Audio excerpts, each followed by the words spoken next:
आपण पाहत आहात सत्याची बाजू मांडणारं हक्काचं न्यूज चॅनल M24 तास। शक्तीपीठ विरोधात कुरळपमध्ये रणशिंग 15 मे नंतर सर्वपक्षीय महामेळावा। राजू शेट्टींची प्रमुख उपस्थिती। प्रस्तावित शक्तीपीठ महामार्गाविरोधात आता सांगली आणि कोल्हापूर जिल्ह्यातील शेतकरी आक्रमक झाले आहेत।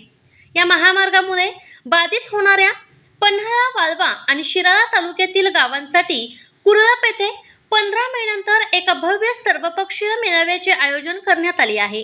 या मेळाव्याच्या नियोजनासाठी कुरळप संघर्ष समितीच्या वतीने माजी खासदार आणि स्वाभिमानी शेतकरी संघटनेचे अध्यक्ष राजू शेट्टी यांची भेट घेऊन त्यांना निमंत्रण देण्यात आले।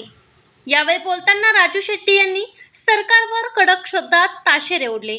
ते म्हणाले की हा महामार्ग केवळ जमिनी घेण्यापुरता मर्यादित नसून यामुळे महापुराचा धोका प्रचंड वाढणार आहे। पन्हाळा, वाळवा आणि शिराळा तालुक्यातील अनेक गावे यामुळे बाधित होणार आहेत।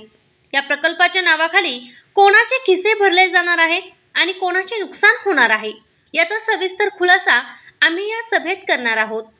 कुरळप संघर्ष समितीच्या शिष्टमंडळाने राजू शेट्टी यांची भेट घेतली तेव्हा त्यांच्यासोबत ॲडव्होकेट विजय पाटील, जीवन पाटील, पत्रकार दिलीप मोहिते आणि भगवान देवकर उपस्थित होते।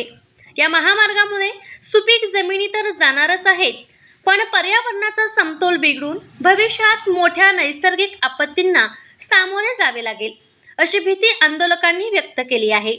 त्यामुळे या मेळाव्याकडे आता संपूर्ण जिल्ह्याचे लक्ष लागले असून शक्तीपीठ महामार्गाविरोधात एक मोठी लढाई उभी राहण्याची चिन्हे दिसत आहेत।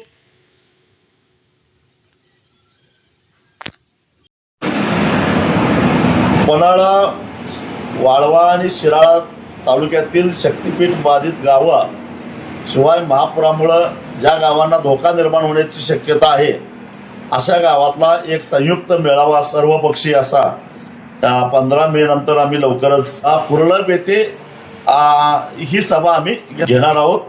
आणि त्यावेळी या शक्तीपीठ महामार्गा पाठीमागे कोण आहे, कुणाचा स्वार्थ साधला जाणार आहे, कुणाचे खिसे भरले जाणार आहेत आणि कुणाचं वाटोळं होणार आहे याचा सविस्तरपणे आम्ही सखोल पंचनामा करू।